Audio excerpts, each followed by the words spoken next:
I'm an immigrant Filipino, and I'm a creative director and owner of the brand Don't Kill the Help, DKTH.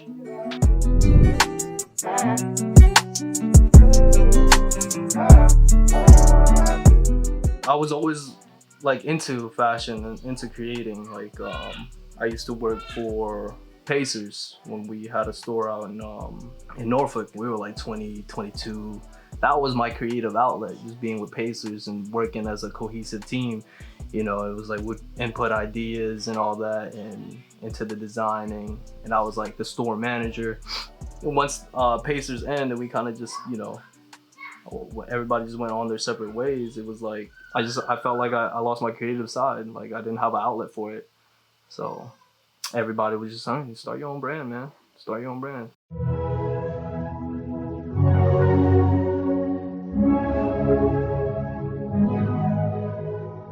Once you get over that hurdle, man, it's easy. Cause your biggest adversary is yourself. It really is. You be in your mind and you be like worrying about, oh man, what if nobody fucks with my shit, type of thing. Why everybody think it sucks? Like this is whack. Ain't nobody gonna wear this. And I got like close friends and family. Like, bro, you're Duke. People gonna like, and I never believed that, and I just thought that was gaslighting me.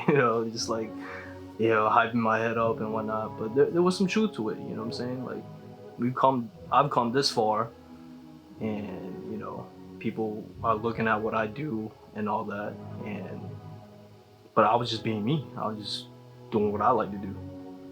So to kick it off, they were just like, look, man, just make your own brand. And I did. And for a while, like anybody that's trying to create a brand, it's always a naming issue. And like, what am I gonna call it? Is this gonna be hot? Is this gonna pop? And for me, it was just like, I've studied like other people where you can create like a word out of thin air that might work for you. Sometimes it won't. So me, I kind of just stuck to my name because it's my identity. It's me. You're wearing what I do. So I came up with the DKTH. Kind of just made it up to stand for something. And it was like an ode to all those people that was trying to help me, trying to like push me in the direction, a creative direction type of thing. So I do pull like a lot of different cultural references from like what I want to do. And that just kind of like stems off of like nostalgia. Like stuff that I want to create and make and put out there. I'm referencing from like when I was a kid, and just having kind of just restoring that feeling of like, oh man, I remember when I used to use this mang tomas sauce.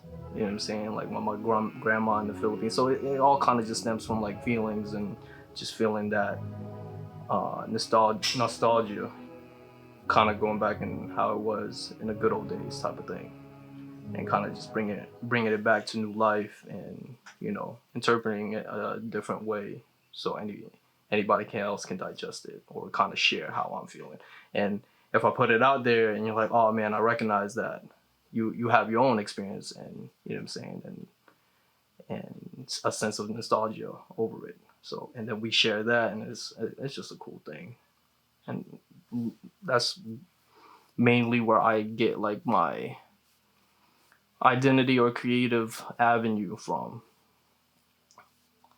But I wouldn't harp too much on it on that, because I only lived there for like 8 years, but it's still like a part of me, So you always got to go back to your roots sometimes. So.